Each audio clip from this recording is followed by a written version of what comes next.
आज है 28 अगस्त 2023 दिन सोमवार। Welcome back to Clean News MP. चलिए देखते हैं मध्य प्रदेश की 25 फटाफट बड़ी खबरों को। इससे पहले आप न्यूज को कहां से देख रहे हैं हमें कमेंट में बताना बिल्कुल ना भूलें। साथ ही हमारे फेसबुक पेज को भी फॉलो करें। फेसबुक पेज का लिंक डिस्क्रिप्शन में दिया गया है। अक्टूबर से हर महीने लाडली बहनों को मिलेंगे 1250 रुपए। लाडली बहना सम्मेलन में शिवराज सिंह चौहान ने प्रदेश की बहनों को बड़ी सौगात दी। योजना लॉन्च होने के बाद हर महीने बहनों को 1000 रुपए की राशि दी जा रही थी। अभी तक उन्हें 3 किस्त मिल गई हैं। सितंबर में चौथी किस्त जारी होने वाली है। इससे पहले सीएम शिवराज सिंह ने बड़ी घोषणा कर दी। शिवराज सिंह चौहान ने भोपाल में घोषणा की कि अक्टूबर महीने से प्रदेश की बहनों को 1250 रुपए हर महीने मिलेंगे। सरकारी नौकरियों में महिलाओं को 35% आरक्षण। सीएम शिवराज सिंह चौहान ने भोपाल में आयोजित लाडली बहना सम्मेलन कार्यक्रम में कई बड़े ऐलान किए। सीएम ने कहा कि पुलिस भर्ती में महिलाओं को अब 30% के बजाय 35% आरक्षण मिलेगा। इसके अलावा अन्य सरकारी नौकरियों में भी महिलाओं को 35% आरक्षण मिलेगा। सीएम शिवराज ने कहा कि सावन के महीने में रसोई गैस 450 रुपए में तुम्हारा भाई दिलवाएगा। इसके बाद परमानेंट व्यवस्था बनाएंगे ताकि महंगी गैस न लेनी पड़े। सीएम शिवराज ने राखी खरीदने के लिए बहनों को भेजे पैसे। भोपाल के जम्बूरी मैदान में आयोजित लाडली बहना सम्मेलन कार्यक्रम में सीएम शिवराज सिंह ने राखी खरीदने के लिए बहनों के खाते में 250 रुपए भेजे। साथ ही उन्होंने बहनों को 450 रुपए में सिलेंडर, प्लॉट और बहन आजीविका मिशन के तहत व्यापार के लिए लोन देने की घोषणा की। सीएम ने कहा कि जिन बहनों के पास जमीन नहीं है उन्हें घर बनाने के लिए प्लॉट दिया जाएगा। इसके साथ ही संपत्ति खरीदने पर स्टाम्प शुल्क 1% लगेगा। 35 बटालियन एनसीसी का एटीसी कैंप शुरू। ट्रेनिंग में जुटे 5 जिलों के 400 कैडेट्स। शिवपुरी के 35 बटालियन एनसीसी के तत्वावधान में एटीसी कैंप स्थानीय सरस्वती विद्यापीठ फतेहपुर रोड पर प्रारंभ हुआ, जिसमें गुना, अशोकनगर, शिवपुरी, दतिया, श्योपुर के लगभग 400 कैडेट्स भाग ले रहे हैं। कैंप के दौरान विभिन्न एनसीसी एक्टिविटीज के साथ साथ गणतंत्र दिवस परेड में जाने के लिए कैडेट्स को तैयार किया जाएगा। सुपर कॉरिडोर पर बनेगा 10,000 की क्षमता का कन्वेंशन सेंटर।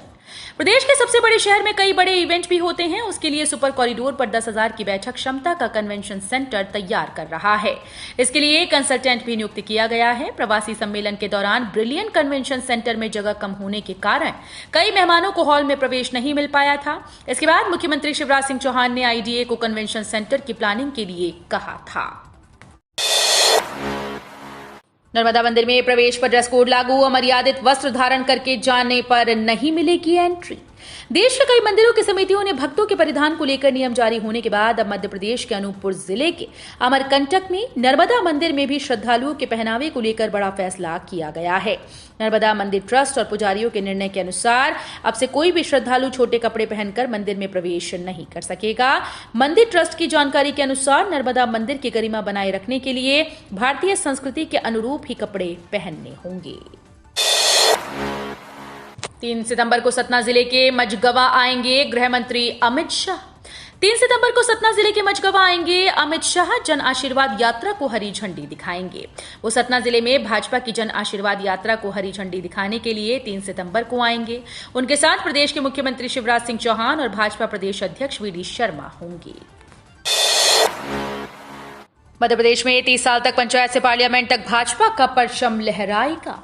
केंद्रीय गृह और सहकारिता मंत्री अमित शाह ने रविवार को ग्वालियर के अटल बिहारी वाजपेयी सभागार में भाजपा की प्रदेश कार्य समिति की बैठक में कार्यकर्ताओं में जोश भरते हुए कहा कि मैं गारंटी से कहता हूं कि भारतीय जनता पार्टी का विजय अभियान अभी समाप्त नहीं हुआ है।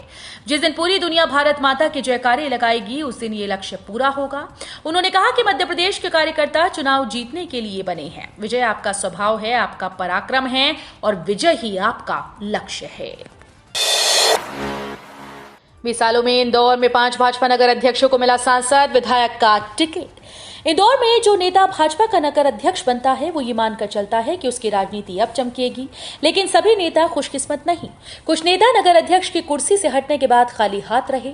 सबसे ज्यादा फायदे में पूर्व नगर अध्यक्ष शंकर लालवानी रहे। वे इंदौर विकास प्राधिकरण के चेयरमैन भी बने और बाद में उन्हें सांसद का टिकट भी मिला। इस बार भाजपा नगर अध्यक्ष गौरव रणदीवे 5 नंबर विधानसभा क्षेत्र से दावेदारी जता रहे हैं।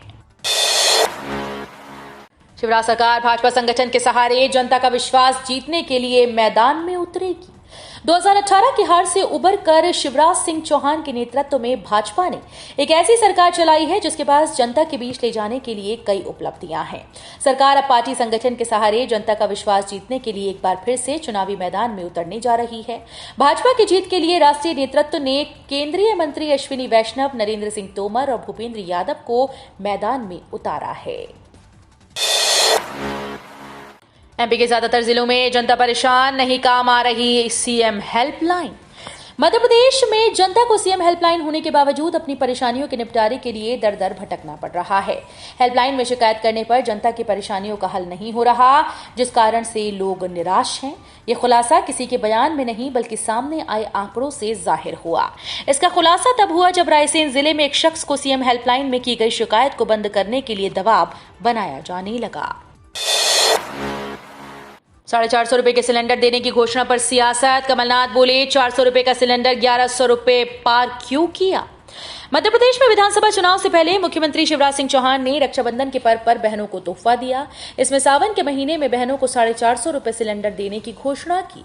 इस पर अब सियासत तेज हो गई। पूर्व सीएम और पीसीसी चीफ कमलनाथ ने शिवराज पर क्रूर और सबसे बड़ा झूठ बोलने का आरोप लगाया। पीसीसी चीफ कमलनाथ ने कहा कि 30 अगस्त को रक्षाबंधन है। मुख्यमंत्री ने कहा कि सावन के महीने में 450 रुपए में गैस सिलेंडर मिलेगा। क्या ये घोषणा सिर्फ 2 दिन के लिए की गई है? छात्रों ने बोर्ड पर लिखा जय श्री राम। टीचर के फटकार के बाद एबीवीपी का प्रदर्शन। जम्मू और कश्मीर के बाद मध्य प्रदेश में छात्रों द्वारा ब्लैक बोर्ड पर धार्मिक नारा लिखने के बाद बवाल मचा हुआ है। उज्जैन के एक स्कूल में बच्चों ने ब्लैक बोर्ड पर धार्मिक नारा लिखा था, जिसके बाद स्कूल टीचर ने छात्रों को जमकर फटकार लगा दी।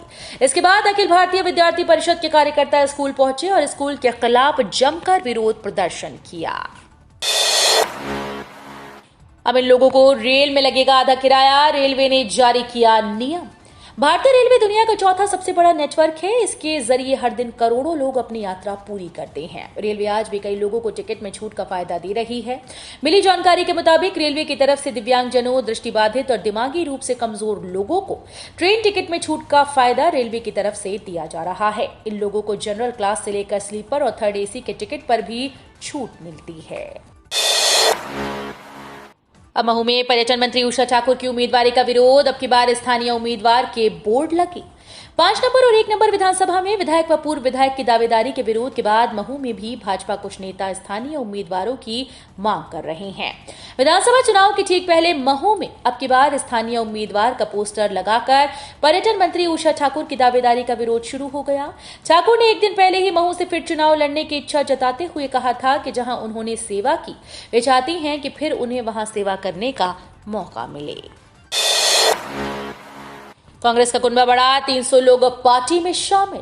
एमपी के चुनावी माहौल में कांग्रेस पार्टी तेजी से तैयारियां कर रही है। इस बीच रविवार को दमोह में 300 युवाओं ने कांग्रेस की सदस्यता ली। दमोह जिला अध्यक्ष रतन सिंह जैन और विधायक अजय टंडन ने सभी युवाओं को पार्टी की सदस्यता दिलाई। इस दौरान सभी कार्यकर्ताओं ने आगामी चुनाव में बीजेपी को हराने का संकल्प लिया। सदस्यता लेने से पहले कांग्रेस नेता वीर सिंह लोधी के नेतृत्व में युवाओं ने बाइक रैली भी निकाली। खड़गे ने पीएम मोदी को बताया ढोंगी। एमपी के सागर में दलित हत्याकांड मामले पर कांग्रेस अध्यक्ष मल्लिकार्जुन खड़गे ने बीजेपी पर निशाना साधा। उन्होंने एक्स पर लिखा कि सागर में एक दलित युवक की पीट कर हत्या कर दी गई। गुंडों ने उसकी मां को भी नहीं बख्शा। सागर में संत रविदास मंदिर बनवाने का ढोंग रचने वाले पीएम जी दलित व आदिवासी उत्पीड़न पर चूं तक नहीं करते। एमपी के सीएम केवल कैमरे के सामने वंचितों के पैर धोकर अपना गुनाह छुपाने की कोशिश करते हैं। 2400 कमरों का बनेगा भक्त निवास। टेंडर जारी हुआ। श्री महाकालेश्वर मंदिर प्रबंध समिति के माध्यम से करीब 2400 कमरों का एक विशाल भक्त निवास का निर्माण शुरू हो जाएगा। इसके लिए टेंडर की प्रक्रिया पूरी कर ली गई। जल्दी भूमि पूजन भी होगा। इसके अलावा फैसिलिटी सेंटर 3 बनाने के लिए निर्णय हुआ। वहीं आज सोमवार को मुख्यमंत्री आएंगे। वो भगवान महाकाल के दर्शन पूजन के बाद लौट जाएंगे। श्री महाकाल लोक में सप्तऋषि की प्रतिमा का अवलोकन यदि सीएम करना चाहेंगे तो प्रशासन अवलोकन कराएगा। एसबीआई ने करोड़ों ग्राहकों को दी खुशखबरी। लॉन्च की गई ये नई स्कीम, पासबुक का झंझट हुआ खत्म। देश की सबसे बड़ी सरकारी bank state bank of India के करोड़ों ग्राहकों के लिए खुशखबरी है। एसबीआई ने एक नई स्कीम लॉन्च की, जिसके माध्यम से ग्राहक सोशल सिक्योरिटी स्कीम में सिर्फ आधार कार्ड से ही अपना नामांकन कर सकेंगे। यानी कि अब ग्राहकों को इसके लिए पासबुक लेकर नहीं जाना होगा। इस स्कीम के लॉन्च मौके पर एसबीआई के अध्यक्ष दिनेश खारा ने एक कस्टमर सर्विस पॉइंट का अनावरण किया, जहां पर ग्राहकों को इस सुविधा का लाभ मिलेगा। करणी सेना का जंगी प्रदर्शन, लव जिहाद रोकने, हिंदू राष्ट्र बनाने, क्षत्रियों के प्रभुत्व वाली सीट पर टिकट की मांग। राजधानी के बिट्टन मां के दशहरा मैदान पर रविवार को क्षत्रिय करणी सेना का प्रदर्शन हो रहा है। 21 सूत्रीय मांगों को लेकर बड़ी संख्या में करणी सेना के लोग जुटे। लव जिहाद, लैंड जिहाद रोकने, क्षत्रिय करणी सेना कल्याण बोर्ड का गठन करने सहित अन्य मांगों को लेकर यह प्रदर्शन किया जा रहा है। इस प्रदर्शन में करणी सेना परिवार के राष्ट्रीय अध्यक्ष डॉक्टर राज शेखावत, प्रदेश अध्यक्ष इंदर सिंह राणा, उपेंद्र राणा सहित देश भर से करणी सेना परिवार के लोग शामिल हैं।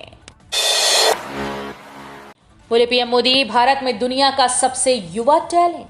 B20 समिट में पीएम मोदी ने कहा कि आज भारत में दुनिया का सबसे युवा टैलेंट है। आज भारत इंडस्ट्री 4.0 के इस दौर में डिजिटल रिवॉल्यूशन का चेहरा बना हुआ है। बिजनेस लीडर्स ने कहा कि भारत के साथ आपकी दोस्ती जितनी मजबूत होगी, उतनी समृद्धि दोनों को मिलेगी। पीएम ने कहा कि कोरोना के दौरान जब दुनिया को दवाओं की जरूरत थी, तब भारत ने फार्मेसी ऑफ द वर्ल्ड के रूप में 150 से ज्यादा देशों को दवाई देकर लाखों जानें बचाई। 30 या 31 अगस्त को रक्षाबंधन।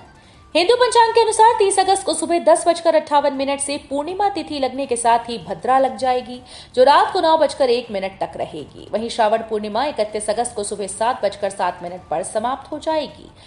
30 अगस्त को राखी बांधने का मुहूर्त रात 9:01 से लेकर 31 अगस्त को सुबह 7:05 तक है। पीएम सम्मान निधि के लिए केवाईसी जरूरी। पीएम किसान सम्मान निधि केवल उन्हीं किसानों को मिलेगी जिन्होंने भूले कंकन, बैंक खातों की आधार सीडिंग और पीएम किसान पोर्टल पर केवाईसी करा ली।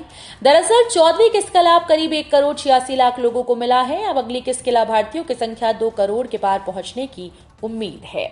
इस वजह से 15वीं किस्त पाने के लिए किसानों को केवाईसी कराना अनिवार्य कर दिया गया है। एमपी में समाजवादी पार्टी ने इन 2 सीट्स पर उम्मीदवारों की घोषणा की। समाजवादी पार्टी ने मध्य प्रदेश में साल के अंत में होने वाले विधानसभा चुनाव के लिए अपने 2 और उम्मीदवारों के नाम की घोषणा की है। इसके साथ ही पार्टी ने अब तक 6 सीट्स के लिए उम्मीदवारों की घोषणा कर दी। वहीं सपा प्रदेश अध्यक्ष रामायण सिंह पटेल से ये सवाल किया गया कि क्या सपा विपक्षी गठबंधन Indian national developmental inclusive alliance के घटक के रूप में कांग्रेस के साथ मिलकर मध्य प्रदेश में विधानसभा चुनाव लड़ेगी। प्रदेश अध्यक्ष रामायण सिंह पटेल ने ऐसी किसी भी संभावना से इनकार किया। भाजपा प्रत्याशी लखन पटेल एक्शन में बोले, यदि हमारे कार्यकर्ता को कोई आंख दिखाएगा तो उसे सीधा कर देंगे। दमोह जिले के पथरिया विधानसभा से उम्मीदवार बनाए गए भाजपा प्रत्याशी लखन पटेल अब एक्शन मोड में दिखाई दे रहे हैं। नरसिंहगढ़ में रविवार को आयोजित एक सभा में लखन पटेल ने कहा कि वो अपने कार्यकर्ताओं को ये भरोसा दिलाना चाहते हैं कि यदि कोई उनकी तरफ आंख उठाएगा तो वो उसे सीधा कर देंगे, चाहे सामने कोई भी हो।